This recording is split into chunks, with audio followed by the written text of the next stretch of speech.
Witam serdecznie.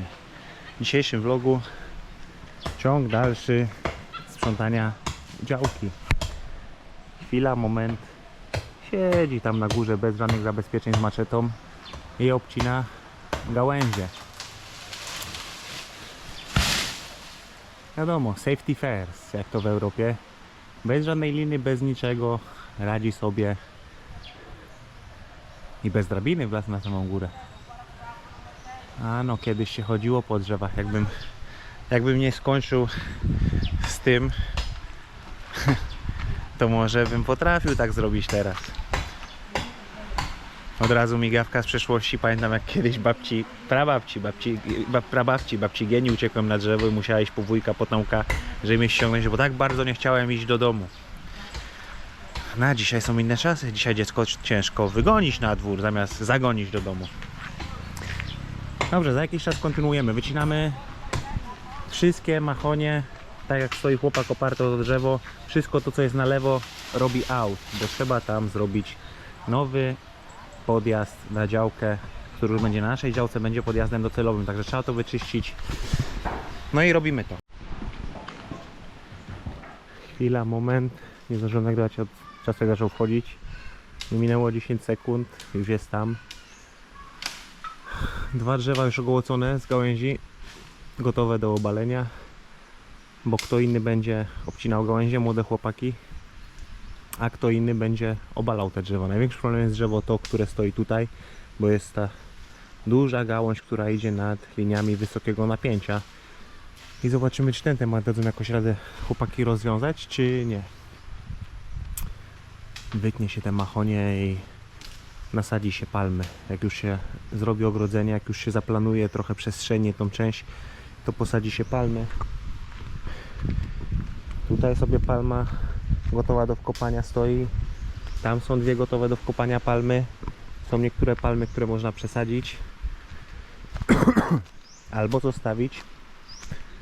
Tutaj po całym obrysie tu jest palma, tam jest palma, tu jeszcze trochę śmieci, tam też widać palmę. Będzie potrzeba z 5 lat minimum, zanim to zacznie wyglądać tak jak sobie po prostu zaplanujemy, żeby te palmy też trochę wzrosły. No, a taki prawdziwy efekt dopiero, nie wiem ile taka palma może rosnąć, 10-15 lat. Jakoś tak.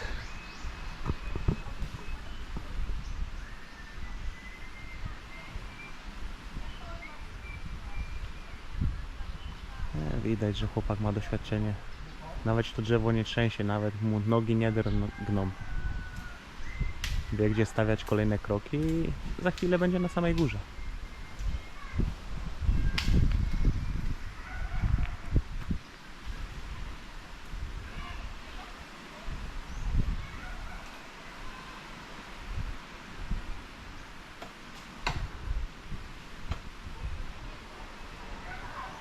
No i tą maczetę też ma super ostrą. Machnie kilka razy i gałąź jest gotowa do zrzutu.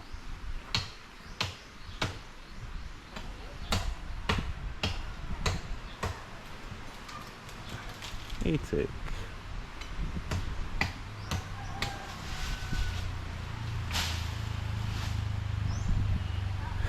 Część drewna, już wujek mówił, zawieziemy do wujka na fiestę, żeby było na czym leczona zrobić, grillować, jak będzie kolejna fiesta. Nie wiem, czy co roku jest u wujka Lindona, czy jest to zmienne. Ale w zeszłym roku wykorzystali to drewno między innymi właśnie na fiestę u wujka Lindona.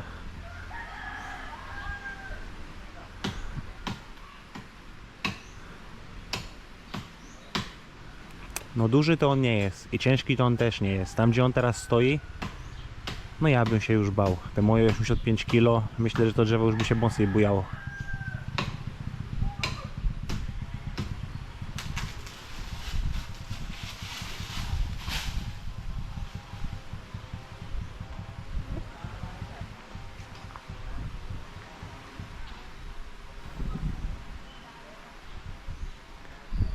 Koszt tej usługi, tu jest ich dwóch, jeden jest na górze, drugi jest na dole.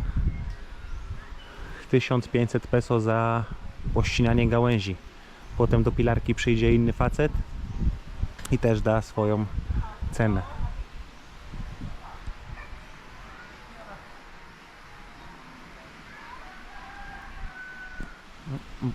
bujnął trochę tym drzewem, sprawdzał czy stoi stabilnie.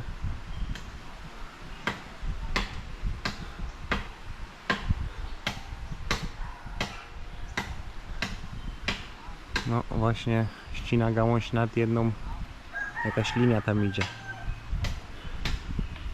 Ciekawe czy uda mu się zrzucić tam gdzie by chciał. A jak nie, to będą ludzie bez prądu.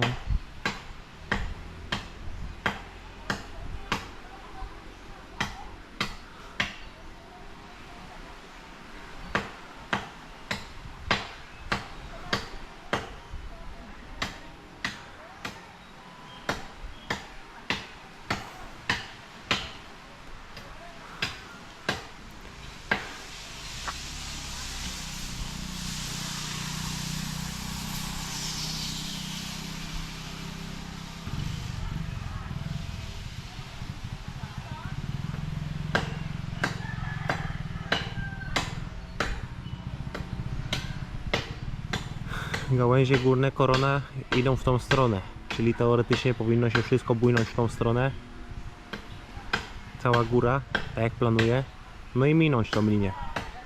No ale wiadomo jak jest, nie zawsze idzie wszystko po naszej myśli, więc zobaczymy za chwilę.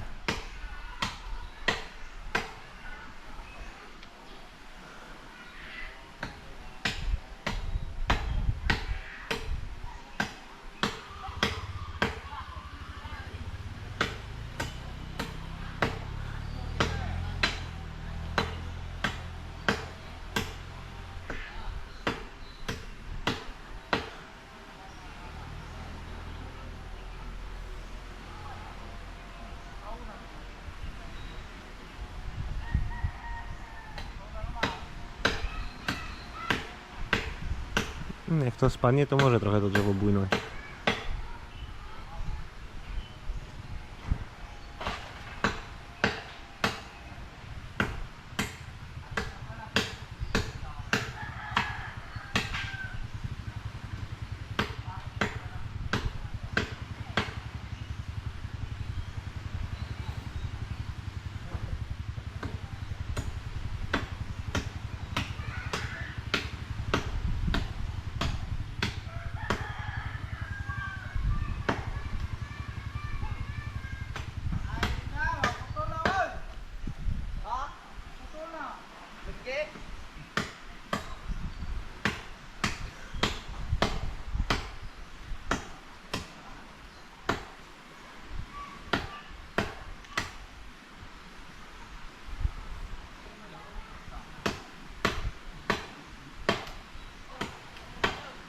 Zaczyna strzelać.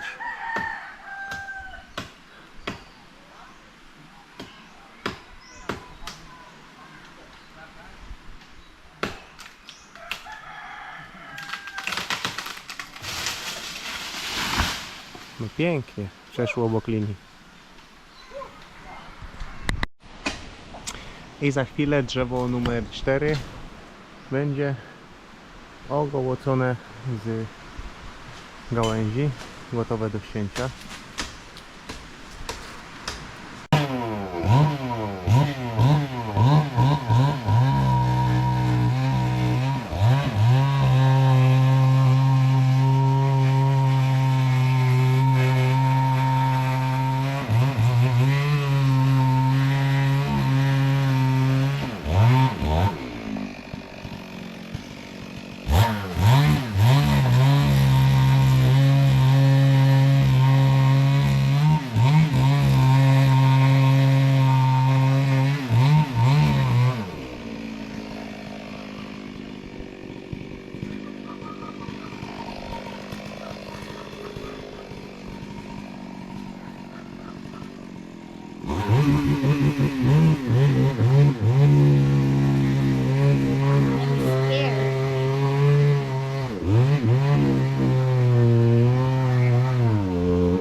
asked me to go away.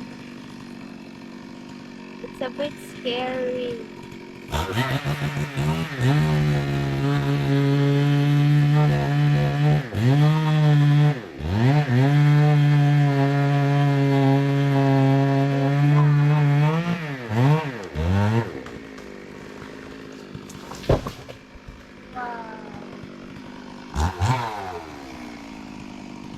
Poor papaya.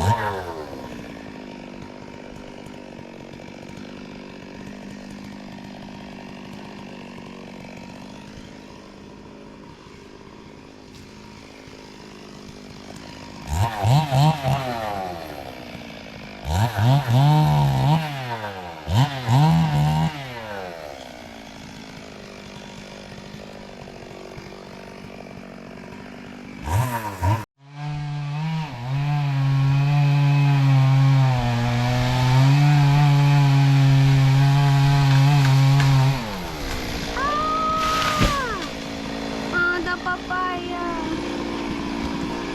Poor papaya. You did not drag it a bit here. The papaya is injured. Why?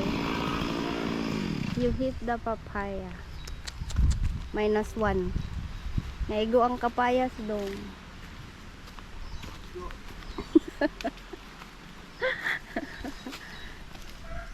Injured ang kalamonggay.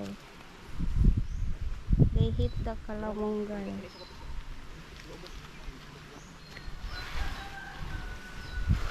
So many lemongrass. This is my lemon I planted last year.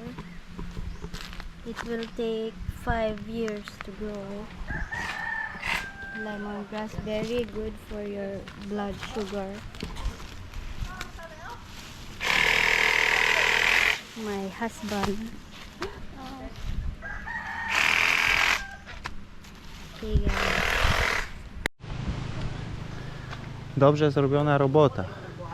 Z tym jednym drzewem będzie trzeba do Lazji albo do Barangaju, żeby przyjechali z dźwigiem, bo jednak gałąź jest z nadmieniami napięcia, jest za ciężka i po prostu ryzyko większej szkody.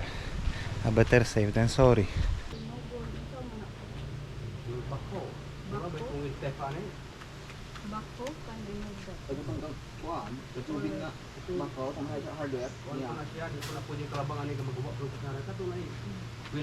Kaning dire, iya ra man ang isunog. Sunog? Ligid ng How much?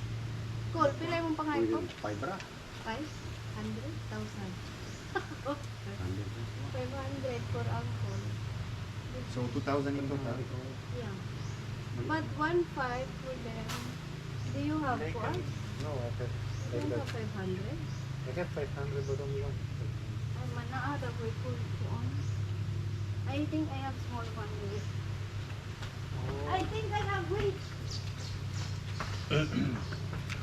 Ay, tubig kayo ko lang? Kagunaw? Mati kung masamot nga kasubaw ana.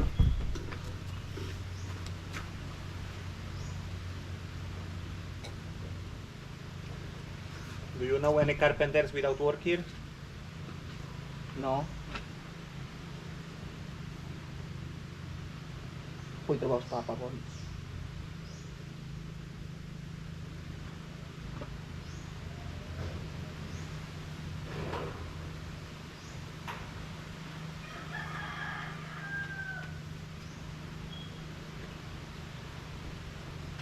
You give the boys and I'll give to uncle.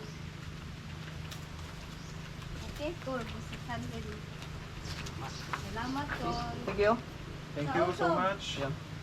Alis sa bitan? Salamat ninyo, Dong. Good job. Thank you. Bye-bye.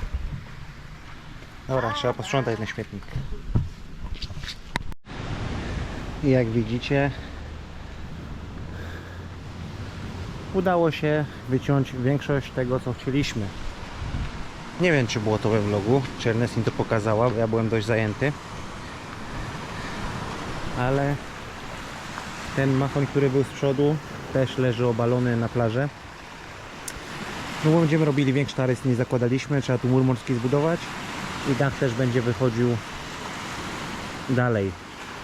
Jak będziemy wylewać taras, zrobi się stalowe słupy do podtrzymania konstrukcji po prostu dachu tutaj na froncie i będzie większy taras. Myślę, że będziemy celowali w taras do tej linii tych kamieni, a wszystko przed tym to będzie mur morski, taki rozbijacz fal. Jak to zrobię? Przyznam się, że do końca jeszcze nie wiem. Nie jestem fachowcem od takich struktur morskich. Mam już jakieś pomysły. Podzielę się tym pomysłem w którymś z nadchodzących vlogów. Nie wiem dokładnie kiedy to będzie. Ale jeżeli ktoś się zna, były trociny na kamerze, ale jeżeli ktoś się zna na tego typu konstrukcjach, to oczywiście proszę o komentarz, ewentualnie kontakt przez Facebooka. Pod każdym filmem jest link do mojego profilu na Facebooku, żeby wymienić się doświadczeniem i spostrzeżeniami. Plan na to mam taki, mogę wam powiedzieć jaki mam plan. Studiowałem w internecie sporo na ten temat. Bo jeżeli robiłbym tylko mur morski betonowy, musiałbym się dość głęboko wkopać, no i spełniałby on funkcję tylko odbijania fal.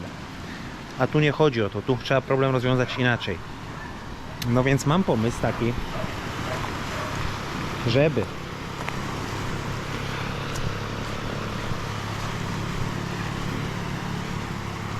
gdzieś od tego miejsca, tak jak ten palik stoi, od tego miejsca kopać się 30 do 50 cm w ziemię, wyzbierać te kamienie, wyrzucić je chwilowo na tą stronę, zrobić spad, położyć geowłókninę, na geowłókninę duże kamienie, kupić siatkę ocynkowaną, taką żeby wytrzymała z 5 lat chociaż, bo ona i tak ją zeżre i wciągnie ją natura, ale żeby ustabilizowała ten pierwszy rząd kamieni, który będzie trzymał całą resztę. Siatka na dole, przygnieciona dużymi kamieniami, wywijamy ją na górę, tak daleko jak starcza i klinujemy ją kamieniami kolejnymi. Geowłóknina będzie miała zadanie to, żeby hamować trochę wymywanie piasku spod całej struktury kamiennej. Rząd pierwszy z siatką będzie miał zadanie to, żeby fale, jeszcze rozbijając te kamienie, zaklinowały je jeszcze mocniej i ten pierwszy rząd będzie trzymał też te następne. Całość nie będzie zbitą konstrukcją, będą po prostu prześwity między kamieniami, więc fala, wchodząc na ten mur morski, rozbijacz fal, będzie gubiła swój impęd, wpadając między kamienie. Może trochę z daleko pokażę, żeby daleko upuszczę, bo tutaj będzie koniec tego muru morskiego, tak jak wspominałem. Tutaj też kamienie spiętrzone i tutaj wylany po prostu będzie potem posadzka betonowa. Geowłóknina pod betonem, żeby nie było miejsca, że te fale gdzieś się rozbiją i przejdą pod geowłókninę, będą wymywały wszystko spod spodu w łatwiejszy sposób. Ten taras, ta wylewka z jakimś uskokiem, wiadomo, jakimś murkiem niewielkim, stopniem i rurki, że jeżeli by były naprawdę duże fale, które wchodziłyby na ten taras, to żeby była woda, która będzie sobie mogła spłynąć tymi rurkami już na te kamienie. I wydaje mi się, że jest to opcja najlepsza ekonomicznie, bo jak liczyłem mniej więcej, jakbym chciał na betonowo, na grubo to robić, ale naprawdę na grubo, no to ze 100 000 peso. Opcja, o której ja myślę, jak liczyłem, przyjmijmy, że 10 000 peso w materiale, geowłóknina plus siatka, plus roboczo godziny, planuję, że maksymalnie tydzień pracy z pomocnikami i jest to zrobione. Wylewka pozostaje raczej tematem na przyszły rok, no chociaż zobaczymy, muszę znaleźć pomocników i musimy zacząć coś działać. No, także tak. Dobra, to by było na tyle. Tutaj wypalają się liście, bo liście to największy problem. Tak jak są na gałęzi, to łatwiej je po prostu spalić. Jeszcze dużo tego zostało, ale to dzisiaj tego nie ogarniemy, bo jedziemy znowu na imprezę rodzinną. No i tutaj wypala się już przy okazji, w tym żarze, tam pod spodem jest jeden konar, który ponacinałem piłą motorową, nawierciłem, zalałem dieslem i się na świeżo w tym żarze po prostu tam gotuje. Zobaczymy, jak dużo się go wypali, a może się nie wypali, może się tylko na węgli z zewnątrz, bo jest świeży. Nie wiem, zobaczymy, co to będzie. Te duże konary zatrzymuje. Operator piły mechanicznej miał dzisiaj ból ósemki. W ogóle nie chciał przyjechać pracować, ale jak się dogadał, to przyjechał pracować, żeby obalić chociaż te drzewa. Powiedział, że będzie lepiej się czuł, przyjedzie i potniemy je na taki wymiar, jaki będę chciał. Tak jak w zeszłym roku robiliśmy belki konstrukcyjne. Już z myślą po prostu o dachu. Będę musiał pomyśleć, co ewentualnie potrzebuję, na jaki wymiar to ciąć te konary. To by było na tyle. Pozdrawiam Was serdecznie. Aleksander Wojtysiak, Między Światami. Życie na Filipinach, życie na Siquijor. No a tam mały Tutu bawi się z Elą. Ela to jest adoptowana suczka przez wujka Aldrina, której założyli obroże, jest taka w pełni adoptowana Ekatija, bo wujo generalnie prowadzi w chwili obecnej taki schronisko dla zwierząt, można powiedzieć. Wujo Aldrin znalazł pracę w resorcie. Jako kierowca jeździ, odbiera turystów z lotniska i wozi ich po wyspie na wycieczkach. I ma o tyle dobrze, że jak zostaje jedzenie w kuchni, które no nie nadaje się dla człowieka, jakieś resztki po prostu zbierane, co goście nie zjedzą, to wujo może to wszystko brać i tym bezpańskim psom też je dokarmia. Dlatego wszystkie psy bezpańskie u wujka w tym roku wyglądają zdrowo, nie mają pozapadanych brzuchów, wystających żeber. Po prostu wujo też dba z ciocią Anabel jak może o te bezpańskie zwierzęta. Na razie, cześć, pozdrawiam Was.